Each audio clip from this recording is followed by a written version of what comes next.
بسم اللہ الرحمن الرحیم الحمد للہ رب العالمین وبہ نستعین وصلی اللہ وسلم علی سید الانبیاء والمرسلین وعلی آلہ واصحابہ اجمعین ومن تبعہم بإحسان الی یوم الدین اما بعد۔ سلسلہ معرفت الصحابہ کا یہ 8واں درس ہے، اور انشاءاللہ آج کے درس میں اور اس کے بعد انشاءاللہ کچھ آنے والے دروس جو ہے یعنی ہم کوئی عدد نہیں بتا سکتے، جس میں صحابی جب کہتے ہیں تو محدثین کے پاس جو اصطلاحی تعریف ہے اس تعریف کی میں مکمل شرح کروں گا انشاءاللہ، ایک ایک نقطہ لے کر کے۔ آپ لوگ جو ہے اس کو پہلے تعریف یاد کریں، اور تعریف یاد کرنے کے بعد جو ہے ایک ایک نقطہ جب میں بتاؤں گا تو اس کو لکھیں، سمجھیں، کریں۔ صحابہ سے متعلق انشاءاللہ ایک اچھی معرفت ہوگی، پھر صحابہ سے متعلق جانکاری ہوگی، صحابہ کو پڑھیں گے تو علمی اعتبار سے یہ سب چیزیں آپ کے ذہن میں رہیں گے انشاءاللہ۔ تو صحابی جب ہم کہتے ہیں تو اس کی تعریف کیا ہونی چاہیے، میں آپ کو ایک بنیادی بات بتاتا ہوں کہ اہل علم کہتے ہیں کہ تعریف کیا ہونی چاہیے، کیسی ہونی چاہیے کسی کی بھی۔ جب ہم کہتے ہیں کہ گھر، تو گھر سے متعلق آپ ایسی تعریف کریں کہ جو ہے جس سے لگے کہ بھی گھر سے متعلق باتیں پوری آ جائیں۔ کوئی کہتا ہے کہ جو یہ قلم ہے، قلم کس کو کہتے ہیں، اس سے متعلق باتیں پوری آ جائیں۔ یعنی تعریف جب کہتے ہیں کسی کی، جسے انگریزی میں ڈیفینیشن کہتے ہیں، یعنی ان یکون جامعا و مانعا، یعنی تعریف کا مطلب کیا ہوتا ہے کہ جب آپ کسی چیز کا تعارف کرواتے ہیں، کسی چیز سے متعلق بتاتے ہیں، تو اس سے جڑی سبھی چیزیں، سبھی اجزاء اس میں آ جائیں، یعنی جو آنا ہے سب آ جائیں۔ کوئی بھی خارجی چیز جو اس سے متعلق نہیں ہے اس کو بھی داخل کر دیں، ایسا نہیں ہونا چاہیے۔ کوئی چیز اس میں داخل ہونے کی ہے، آپ نکال دے رہے ہیں، ایسا بھی نہیں ہونا چاہیے۔ مثلاً میں ایک مثال دیتا ہوں آپ کو، دیکھیں اب ہم کہتے ہیں کہ جو ہے یہاں بہت سارے لوگ ہیں، یہاں نہیں ہیں، میں بتا رہا ہوں کہ اگر یہاں بہت سارے لوگ ہیں، میں کہوں گا کہ جو ہے جو بنگلور کے ہیں وہ ادھر رہیں۔ کیا مطلب ہے اس کا؟ یعنی جتنے بھی بنگلور کے ہیں سب ادھر آ جانا چاہیے۔ کوئی مثلاً 2 افراد بنگلور کے وہاں چھوٹ گئے ہیں، اس کا مطلب یہ ہوا کہ جو یہ مطلب چیز جامع نہیں ہے، دو افراد چھوٹ چکے ہیں۔ اور جو ہے کوئی جو بنگلور کے نہیں ہیں، مان لیجیے کہ میسور کے ہیں یا حصور کے ہیں، ہمارے قرب و جوار کے بڑے علاقے ہیں، وہاں کے کوئی افراد بھی اس میں آ چکے ہیں، تو اس کا مطلب وہ کہ وہ چیز مانے نہیں ہے، مطلب جو چیز نہیں آنی چاہیے وہ آ گئی ہے، اور جو چیز آنی چاہیے وہ ابھی نہیں آئی ہے۔ تو کسی بھی چیز کی تعریف کرتے، جب آپ صحابی کی تعریف کرتے ہیں تو ایسی تعریف ہونی چاہیے کہ اس میں کسی بھی صحابی کا ایسا معاملہ نہ ہو کہ جو وہ فوت ہو جا رہے ہیں، وہ چھوٹ جا رہے ہیں۔ یعنی ایسی تعریف بنائی جا رہی ہے کہ فلاں اور فلاں نہیں آ رہے ہیں، اور صحابی کی ایسی تعریف بنا دے رہے ہیں کہ وہ بھی آ جا رہے ہیں جو اس میں نہیں آنا چاہیے مثلا۔ تو تعریف ایسی ہونی چاہیے۔ متعدد تعریفات ہیں اہل علم کی، لیکن حافظ ابن حجر، امام بخاری رحمہ اللہ نے جو تعریف کی میں نے بتایا تھا اس سلسلے میں، اس سے پہلے اس سلسلے میں حافظ ابن حجر رحمہ اللہ کی جو کتاب ہے الاصابہ فی تمییز الصحابہ، اس کا جو مقدمہ ہے اس میں صحابی کی تعریف، آغاز پہلا جملہ آپ نے لکھا کہ وَأَصَحْ مَا وَقَفْتُ عَلَى ذَلِكَ، یعنی صحابی جب کہتے ہیں تو اس کی تعریفات متعدد تعریفات ہیں، سب سے زیادہ یعنی جامع اور مانع تعریف، یہ مطلب سب سے صحیح، سب سے درست، جس پر کسی طرح کا اعتراض نہیں ہو سکتا ہے۔ یہ نہیں کہہ سکتے ہیں کہ اس تعریف کی وجہ سے اور بھی کچھ صحابہ آنے چاہیے تھے، نہیں آ پا رہے ہیں، یا اس تعریف میں اتنی وسعت آ چکی ہے کہ جن کو نہیں آنا چاہیے تھا وہ بھی آ چکے ہیں۔ تو اس طرح کی تعریف کیا ہے؟ ابن حجر رحمہ اللہ نے لکھا کہ من لقی النبی صلی اللہ علیہ وسلم مؤمنا بہ ومات علی ذلک ومات علی الاسلام۔ یہ جو تعریف ابن حجر نے اتنی ہی لکھی ہے، حالانکہ ابن حجر رحمہ اللہ نے وَلَوْ تَخَلَّلَتْ رِدَّةٌ عَلَى الْأَصَحِّ یہ بھی آگے آپ نے پھیلا کر بیان کیا ہے، لیکن تعریف جو آپ نے بیان کی اس میں اے لفظ کا اضافہ نہیں ہے۔ حافظ ابن حجر رحمہ اللہ کے ایک شاگرد ہیں جن کا نام ہے ابو الخیر محمد بن عبد الرحمن السخاوی، 902 ہجری سے وفات ہے۔ ان کی کتاب ہے الغایہ فی شرح الہدایہ فی علم الروایہ، اس میں آپ نے الصحابی یعنی معرفت الصحابی اس کی تعریف کرتے ہوئے آپ نے وَلَوْ تَخَلَّلَتْ رِدَّةٌ عَلَى الْأَصَحِّ یہ بھی جو ہے یہ علی الصحیح یہ بھی جو ہے آپ نے لکھا ہے۔ تو کل ملا کے تعریف کیا ہوگی جو جامع اور معنی ہے کہ من لقی النبی صلی اللہ علیہ وسلم مؤمنا بہ ومات علی ذلک، یعنی ومات علی الاسلام یا ومات علی ذلک ولو تخللت ردۃ علی الاصح، یہ جو ہے مکمل تعریف ہے۔ اس سے متعلق انشاءاللہ ہم آپ کو تفصیل سے بتائیں گے۔ یہ جو تعریف ہے کہ من لقی النبی صلی اللہ علیہ وسلم، من لقی النبی، اس میں آپ دیکھیں گے کہ وہ یعنی سبھی افراد آ جاتے ہیں جنہوں نے رسول اللہ صلی اللہ علیہ وسلم سے آپ سے ملاقات کی، وہ سارے افراد جنہوں نے بھی آپ سے ملاقات کی۔ قطع نظر اس کے کہ یعنی اللہ کے رسول صلی اللہ علیہ وسلم کی صحبت میں وہ کتنا عرصہ رہے ہیں، اس سے قطع نظر اللہ کے رسول صلی اللہ علیہ وسلم کے ساتھ انہوں نے غزوہ کیا ہے کہ نہیں کیا ہے، اللہ کے رسول صلی اللہ علیہ وسلم سے انہوں نے کوئی حدیث سنے ہیں کہ نہیں سنے ہیں، آپ صلی اللہ علیہ وسلم کو قریب سے دیکھے ہیں یا دور سے دیکھے ہیں، اللہ کے رسول صلی اللہ علیہ وسلم کی صحبت کتنا عرصہ رہے ہیں، یہ سب چیزیں کسی طور پر بھی نہیں دیکھی جائیں گی۔ بس آپ علیہ الصلوۃ والسلام سے ایک ملاقات، یعنی ملاقات کس اعتبار سے؟ مؤمناً بھی، آپ پر ایمان رکھتے ہوئے اللہ کے رسول سے ملاقات ہو، یہ ان کے صحابی ہونے کے لیے کفایت کر جاتی ہے۔ رسول اللہ صلی اللہ علیہ وسلم کی یعنی صحابی ہونے کی جو تعریف ہے، اس میں مرد حضرات، خواتین، بچے اور جو ہے یعنی موالی جو غلام وغیرہ ہوتے ہیں، وہ احرار آزاد لوگ سب اس میں داخل ہو جاتے ہیں۔ جن اور انسان جو بھی مکلف ہیں، جن اور انسان جو بحیثیت مسلمان، سب اس میں داخل ہو جاتے ہیں۔ جنوں سے متعلق تفصیل گفتگو ہم آگے کریں گے انشاءاللہ۔ تو من لقی النبی صلی اللہ علیہ وسلم مؤمنا به، رسول اللہ صلی اللہ علیہ وسلم سے حالت ایمان میں جنہوں نے ملاقات کی، یعنی آپ دیکھیں کہ اوصاف سے متعلق میں نے بتا دیا کہ جو ہے کتنا عرصہ آپ کے ساتھ رہے ہیں، روایت کے نہیں کیے، غزوہ آپ کے ساتھ گئے نہیں گئے وغیرہ وغیرہ، یا آپ صلی اللہ علیہ وسلم کو کسی عارضے کی وجہ سے نہیں دیکھ پائے، وہ سب اس کے اندر داخل ہو جاتے ہیں من لقیہ میں۔ اگر من رآہ کہتے تو جو ہے بس رؤیت کی بات آتی، من لقیہ میں ملاقات، یعنی جس کو عارضہ کی وجہ سے دیکھنے کی قوت نہیں ہے،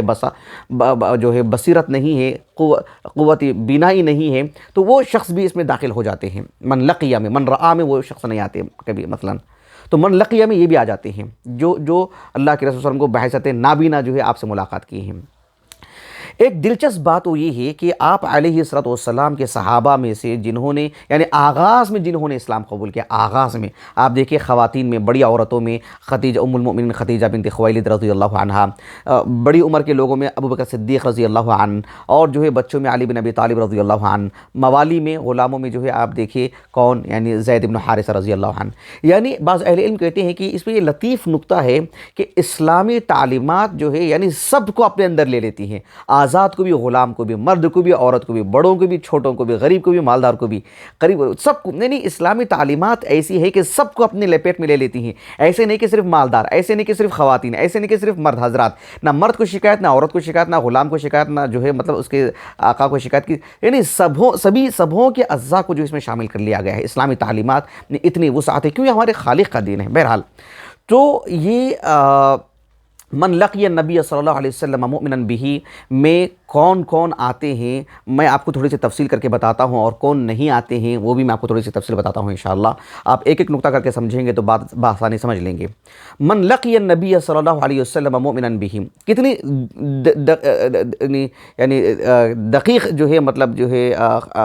پہلو ہے، آپ ذرا غور کیجئے کہ من رأى النبی صلی اللہ علیہ وسلم، اگر ایسا ہوتا کہ اللہ کے رسول کو جنہوں نے دیکھا، تو ظاہر بات ہے کہ ایسے بھی صحابہ ہیں جو بحیثیت یعنی نابینا ہونے کی وجہ سے انہوں نے اللہ کے رسول کو دیکھا نہیں ہے، تو وہ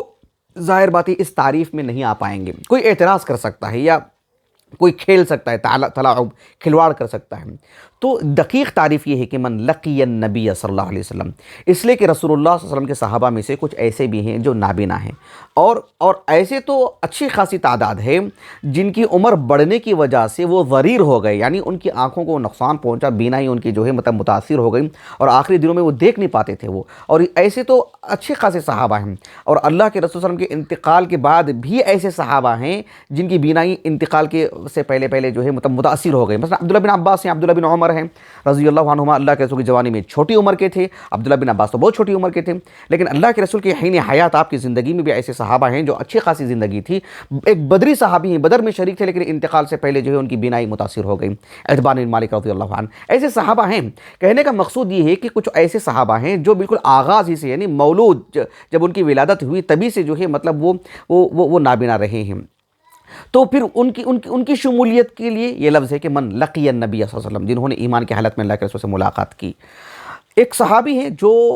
ہمارا جو مسلم معاشرہ ہے سب کے سب جو ہے یہ معروف صحابی رسول سے واقف ہیں، جو ابن ام مکتوم سے جانے جاتے ہیں، ابن ام مکتوم۔ میں ابن ام مکتوم اس لیے کہہ رہا ہوں کہ جہاں تک مسئلہ آپ کا نام ہے، آپ کا نام کیا ہے، کیا آپ کا نام عبداللہ ابن عمرو ابن زائدہ ہے یا عمرو ابن زائدہ آپ کا نام ہے، اس میں تھوڑا سا اختلاف ہے۔ امام بخاری رحمہ اللہ نے اپنی الجامع الصحیح میں جب بھی ابن ام مکتوم کا ذکر فرمایا ہے تو ایسی روایات بھی لائے ہیں جہاں ان کا نام عمرو ابن ام مکتوم ہے، بلکہ صحیح مسلم میں اللہ کے رسول صلی اللہ علیہ وسلم نے یعنی جو جو جو آپ صلی اللہ علیہ وسلم نے ایک خاتون سے کہا کہ آپ ان کے گھر میں جو ہے اپنی عدت گزاریں، تو ان میں کہا کہ جو ہے یعنی عمرو ابن ام مکتوم یہ نام لیا اللہ کے رسول نے، عمرو ابن ام مکتوم، گویا کہ ان کا نام عمرو ہے۔ بلکہ آپ صلی اللہ علیہ وسلم ہی کی ایک حدیث مبارکہ ہے جس میں عبداللہ ابن عمرو ابن ام مکتوم یہ نام ذکر کیا گیا ہے۔ اسی لیے ہم دیکھتے ہیں کہ حافظ ابو الحجاج المزی رحمہ اللہ تہذیب الکمال فی اسماء الرجال میں یعنی ان کا جو نام لکھا ہے وہ یہ کہ عمرو ابن زائدہ، اور کہا کہ جو ہے یہ بھی کہا جاتا ہے کہ عبداللہ ابن عمرو ابن زائدہ، اور آپ نے کہا کہ یہی پہلا قول زیادہ صحیح ہے، یعنی عمرو ابن زائدہ یہ زیادہ قول صحیح ہے، ابو الحجاج المزی نے لکھا ہے۔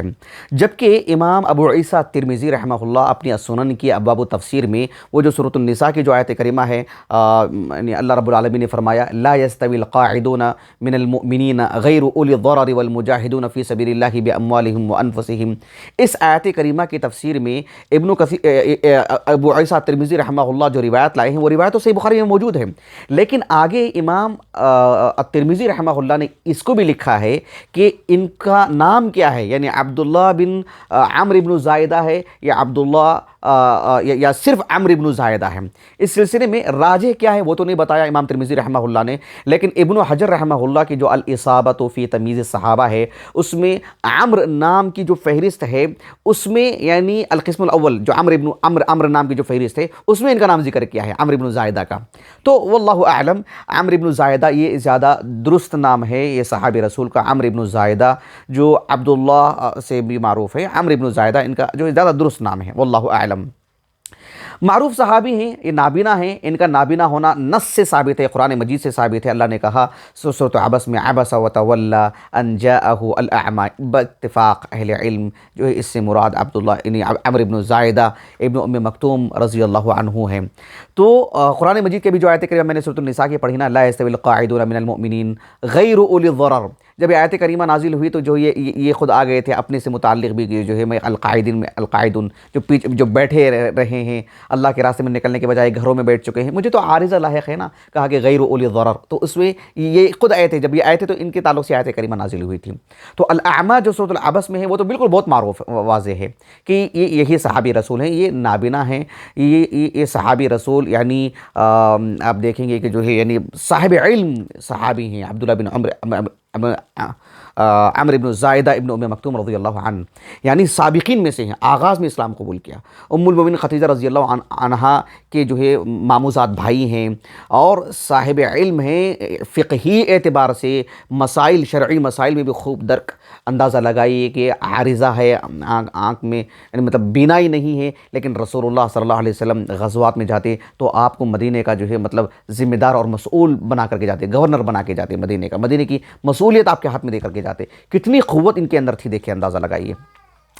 بہرحال عمرو ابن زائدہ ابن ام مکتوم ام مکتوم ان کی والدہ ہیں، مکتوم لڑکے کا نام ہے، عمرو ابن زائدہ ابن ام مکتوم رضی اللہ عنہ۔ عمر ابن خطاب رضی اللہ عنہ کی خلافت کا جو آخری دور ہے 21 22 23 ہجری کے آس پاس میں آپ کا انتقال ہوا ہے، بالضبط جو ہے سن وفات ان کی مذکور نہیں ہے، لیکن جو ہے عمر ابن خطاب رضی اللہ عنہ کی خلافت کے آخری دور میں آپ کا انتقال ہوا۔ عمرو ابن زائدہ رضی اللہ عنہ نابینا ہیں، یہ علی الاتفاق جو ہے مشہور بات ہے، میں نے جو ہے بس ذکر کر دیا ہے کہ من لقی النبی صلی اللہ علیہ وسلم، جب یہ تعریف بنائی گئی تو آپ ان جیسے صحابہ کو سامنے رکھ کر کے تعریف بنائی گئی۔ ایک اور صحابی رسول ہیں، میں آپ بس ایک نام لے کر کے ذکر کر دیتا ہوں، ان کا نام ہے عمیر ابن عدی ابن خرشہ ابن امیہ ابن عامر ابن ختمہ رضی اللہ عنہ، یہ صحابی بھی بہت معروف ہے، اصل میں ان سے جڑے کچھ قصے ہیں، اس وجہ سے ان کی کافی شہرت ہوئی ہے۔ یہ جو صحابی رسول ہیں عمیر ابن عدی رضی اللہ عنہ، آپ دیکھیں گے کہ الاصابۃ فی تمییز الصحابہ میں ابن حجر رحمہ اللہ نے کہا کہ جو ہے یہ الانصاری ہیں ثم الختمی، یعنی بنو ختمہ سے ہیں۔ محمد ابن اسحاق المطلبی رحمہ اللہ، جو محمد ابن اسحاق ابن یسار ہیں، 151 ہجری سے وفات ہے ان کا، صاحب المغازی، معروف عالم دین علماء مدینہ میں سے، تو ان کے حوالے سے ابن حجر رحمہ اللہ نے لکھا، اس لیے کہ المغازی ابن اسحاق کی میرے پاس نہیں ہے، اس کے حوالے سے لکھا ابن حجر رحمہ اللہ نے علی صحابہ میں کہ بنو ختمہ کے لوگوں میں سب سے پہلے اسلام قبول کرنے والے صحابی ہیں۔ امام بخاری رحمہ اللہ کی جو الصحابہ پر لکھی گئی کتاب ہے، جو آپ کے آغاز یعنی آپ کی ابھی بھری جوانی میں آپ نے وہ کتاب لکھی ہے، 20 سال کی عمر سے ابھی 20 سال بھی نہیں تھی آپ کی عمر، اس سے پہلے ہی آپ نے اس کتاب کو لکھا تھا الصحابہ سے متعلق، بلکہ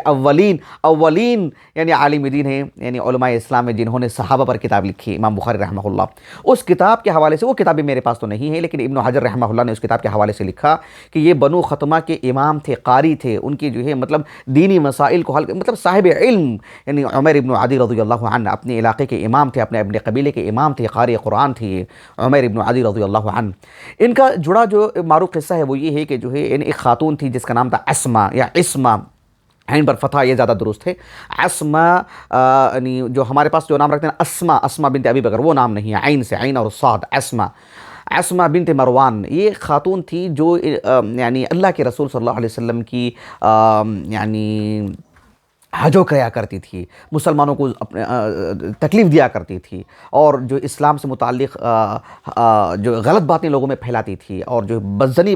پھیلاتی تھی، اور یہ نابینا تھی، ان کی زوجیت میں تھی، آغاز کی بات تھی، تو یہ سمجھائے بہت کچھ ہوا، اور انہوں نے اس کو قتل کر دیا، انہوں نے اس کو یعنی اللہ کی خاطر، اللہ کے دین کی خاطر، حالانکہ جو ہے ان کے چھوٹے چھوٹے بچے تھے، سب کچھ اللہ کے دین کی خاطر انہوں نے یہ قدم اٹھایا۔ تو یہ ایک بڑی بات تھی، یعنی اللہ کے رسول کو گالی دینے والی عورت، اللہ کے رسول کو برا بلا کہنے والی عورت، اللہ کے رسول کی شخصیت پر جو حرف اور جو آنچ یعنی آنچ آ رہی تھی اس سے، اور اللہ کے رسول صلی اللہ علیہ وسلم کی شخصیت کو داغدار کر رہی تھی لوگوں کے درمیان یہ۔ بہرحال یہ ان کا ایک معروف قصہ ہے۔ جہاں تک مسئلہ ان کے سن وفات کی بات ہے، ابن حجر رحمہ اللہ نے کہا کہ اس کا قوی احتمال ہے کہ یہ آپ صلی اللہ علیہ وسلم کی زندگی ہی میں یہ وفات پا گئے، یہ عمر ابن عدی رضی اللہ عنہ۔ دیکھیں، ایک لمبی فہرست ہے، ایک وہ صحابہ جو نابینا ہیں، یا وہ صحابہ جو بعد میں ان کی بینائی متاثر ہو گئی، یا اللہ کے رسول کے بعد ان کی بینائی متاثر ہو گئی۔ بہرحال ایک کتاب ہے جو صلاح الدین خلیل ابن ایبک الصفدی رحمہ اللہ، ان کی ایک کتاب ہے، یعنی 8ویں صدی ہجری کے ہیں، 8ویں صدی ہجری کے، کئی کتابیں ہیں ان کی کتاب نکت العمیان، بنکت العمیان ایک کتاب ہے ان کی، چھوٹا سا رسالہ ہے، میرے پاس PDF تھا بہت پہلے، ابھی نظر نہیں آ رہا لیپ ٹاپ میں نے کس نام سے لکھ رکھا تھا۔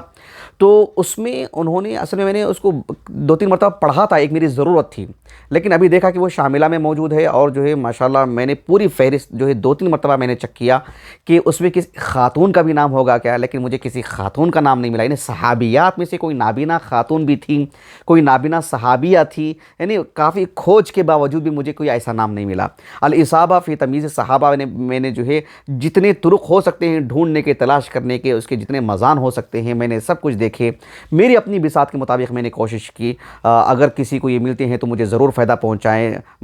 جو ہے میں ان کا ممنون رہوں گا، لیکن مجھے یہ چیز اب تک نہیں ملی کہ جو ہے صحابیات میں سے، یعنی بحیثیت خاتون کوئی نابینا بھی رہی ہیں، یہ میرے علم میں نہیں ہے، واللہ اعلم۔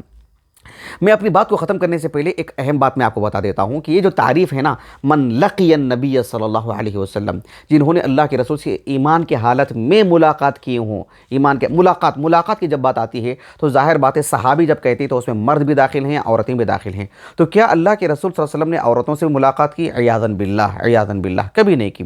آپ علیہ السلام پر جب وہ آیت کریمہ نازل ہوئی جو سورۃ الممتحنہ کی ہے، اللہ رب العالمین نے فرمایا، یا ایھا النبی اذا جاءک المؤمنات یبایعنک علی الا یشرکن باللہ شیئا ولا یسرقن ولا یزنین ولا یقتلن اولادہن ولا یأتین ببہتان یفترینہ بین ایدیہن وارجلہن ولا یعصینک بمعروف۔ یہ جو آیت کریمہ ہے، یعنی کس صورت کا نام لیا تھا میں نے؟ سورۃ الممتحنہ، سورۃ الممتحنہ کی آیت کریمہ، آخری سے پہلی والی آیت کریمہ ہے، کبھی طویل آیت کریمہ۔ اس آیت کریمہ کے نزول کے بعد ام المومنین عائشہ کہتی ہے، صحیح بخاری کی کتاب و تفسیر القرآن میں سورۃ الممتحنہ کی تفسیر میں ہے، ام المومنین عائشہ کہتی ہیں رضی اللہ عنہا کہ جب یہ آیت کریمہ نازل ہوئی تو آپ صلی اللہ علیہ وسلم نے خواتین کو سے بھی آپ نے بیعت لی، یعنی کہتے ہیں کہ جب یہ آیت کریمہ نازل ہوئی فمن اقر بهذا الشرط، یعنی جو بھی یعنی مرد ہو، مردوں کی بات ہو گئی، جو بھی خواتین میں سے فمن اقرت بهذا الشرط، جو بھی خاتون اس شرط کو منظور کر لیتی، یعنی یہ جو آیت کریمہ ہے ولا یعصینک بمعروف، یہ جو آیت کریمہ ہے، جب اس آیت کریمہ کے نزول کے بعد جتنے بھی خواتین اللہ کے رسول سے بیعت کی تو ام المومنین عائشہ کہتی ہیں رضی اللہ عنہا کہ آپ صلی اللہ علیہ وسلم کیا کہتے تھے ان کو؟ کہتے تھے قد بایعتک کلاما، یہ لفظ یاد رکھ لیجئے، قد بایعتک کلاما، یعنی میں نے تم سے بیعت کر لی، کیسے؟ مصافحتاً، نہیں کلاما، یعنی میں نے بس آپ سے کہا کہ یہ اور یہ کرنا ہے اور یہ نہیں کرنا ہے، آپ نے اس کو منظور ہے آپ کو تو یہی ہماری بیعت ہے، یعنی مصافحہ نہیں۔ اسی لیے ام المومنین عائشہ کہتی ہیں کہ لا واللہ ما مست یدہ ید امرأۃ قط،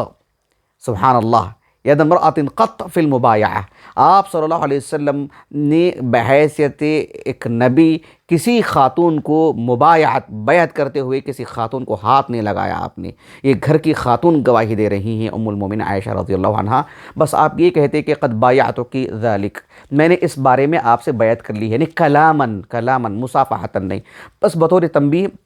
میں نے اس بات کو ذکر کر دیا ہے۔ انشاءاللہ یہ جو تعریف ہے من لقی النبی صلی اللہ علیہ وسلم مؤمنا به ومات علی ذلک یا ومات علی الاسلام ولو تخللت ردۃ علی الصحیح، اس تعریف کو آپ لکھ لیجئے، یاد کر لیجئے، اور اس میں ایک ایک نقطہ لے کر کے آپ کو سمجھاؤں گا کہ کون اس میں آئیں گے، کون اس میں نہیں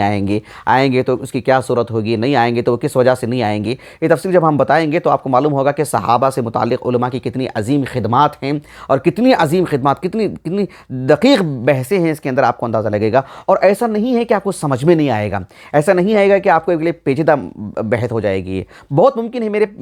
میرے سمجھانے میں اور میرے بتانے میں کہیں خلل ہو سکتا ہے، لیکن یہ مباحث ایسے نہیں ہیں کہ بہت مشکل ہیں، آپ دلچسپی لیں گے انشاءاللہ، موفق بنیں گے ہم انشاءاللہ کہ توفیق شامل حال ہوگی تو یہ مباحث سمجھ میں آئیں گے انشاءاللہ۔ میں اپنی بات کو ختم کرتا ہوں، سبحانک اللہم و بحمدک، اشہد ان لا الہ الا انت، استغفرک و اتوب الیک۔